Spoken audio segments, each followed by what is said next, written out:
mag-aaral tayong kwento sa bahay.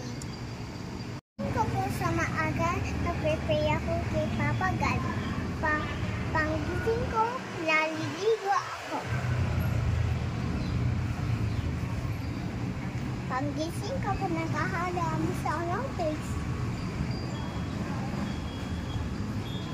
Po ako ng breakfast, tinapay, itlog, pansit, milk. Saka sa school, ready ko na rin damit ko. Saka yung hair ko, susuklay yan. Saka maligo na ako magpunas. After school, hahatid ako ng mami ko. Bebehig lang ako o opo lang ako. Teacher, nanonood ako TV, saka naglalaro ng toys ko.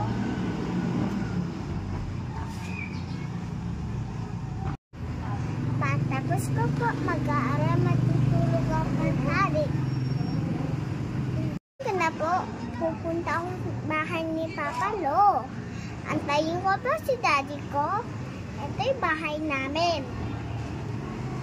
Ito po ako, lilipin yung dos ko kay Mami. Kanilipin ko, bibigyan ako ni Mami ng maraming pangkain.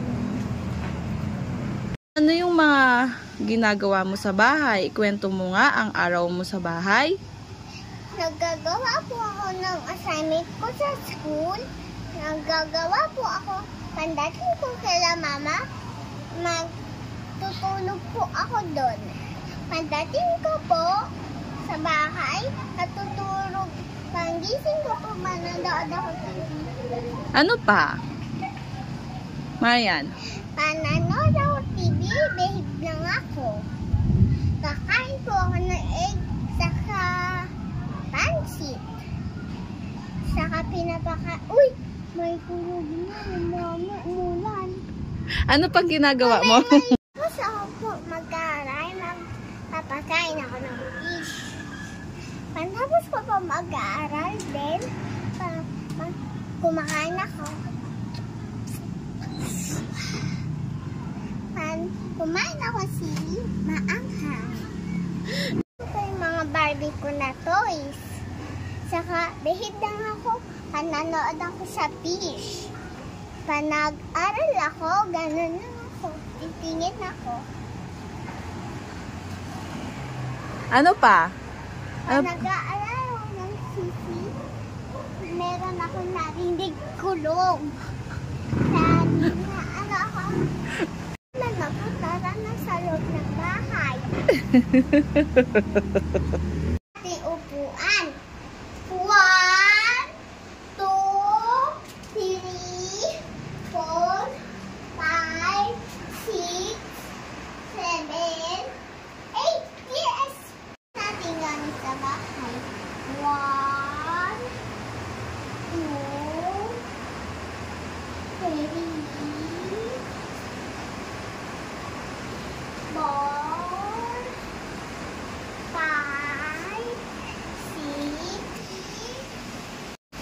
7, 8, 9, 10. Bago tayo bahay, gamit yung unan.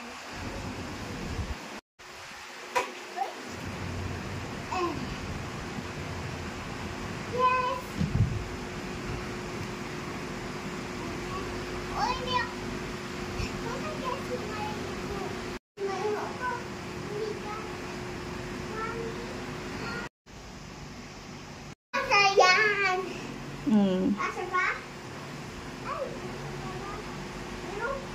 Ano po yung ginawa mo? Kanino po yung, ano po yan? Ha? Ay ko ginawa ko.